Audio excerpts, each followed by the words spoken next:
Now, this is exactly the sort of thing that our friend Moira Deeming, the Victorian Upper House Liberal MP who was expelled recently, this is the sort of thing she's trying to stand up for but got expelled for her trouble. Now, since I spoke last, as I said, she's been expelled from the Liberal Party. I just want to get your thoughts. I think it would be remiss of us not to hear what you have to say on the events of the past week of her being thrown out of the party room by John Pesutto and 19 or 18 of his very weak colleagues.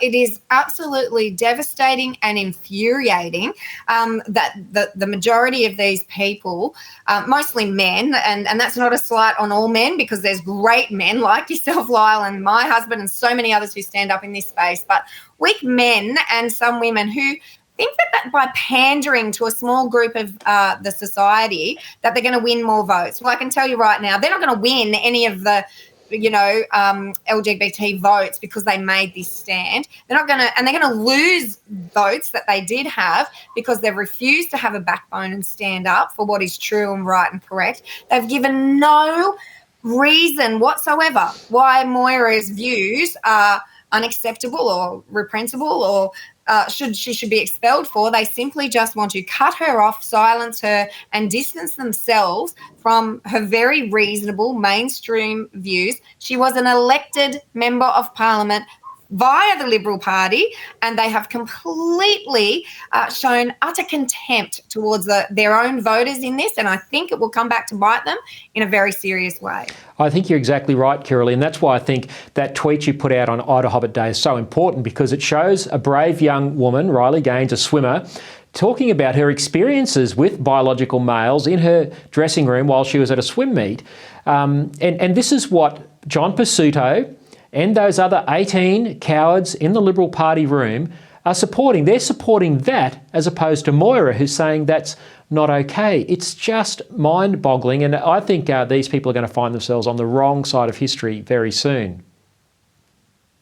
Most definitely. And, what's really interesting even in both those conversations, Lyle, is there is a movement now of LGB without the T. This isn't just a right-wing or conservative movement. The LGB relies on biological reality, whereas the trans plus denies biological reality, and now we're seeing the consequences of that in so many areas. And for the Liberal Party to do what they did and to not hold the ground that historically they would have held, just puts them in really muddy water, and they have the spines of jellyfish, Lyle. It's really disappointing. Yeah, it's unbelievable. And as I said at the top of the show, at least two of those people in the 19 who voted to expel Moira were people who I met at forums of Christian leaders where they were soliciting the votes of Christians, and then they've gone and expelled Moira. It's an absolute shocking situation. Now, it's not just the Liberal Party persecuting women for standing up for women's rights.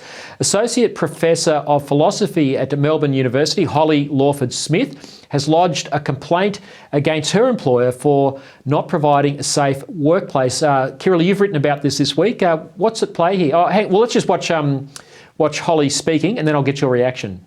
Some of these posters are extremely targeted. They name me, they call me a fascist and a bigot. They put my students in a really difficult position, like they shouldn't take my classes or be associated with me. So what's going on here, Kirralie? Well, Associate Professor Holly Lawford-Smith is a self-prescribed left-wing feminist, and here she is being systematically targeted and abused in her workplace with stickers and posters and intimidation of her students. As she said, that there's a lot of bullying going on and trying to get these students not to take her classes.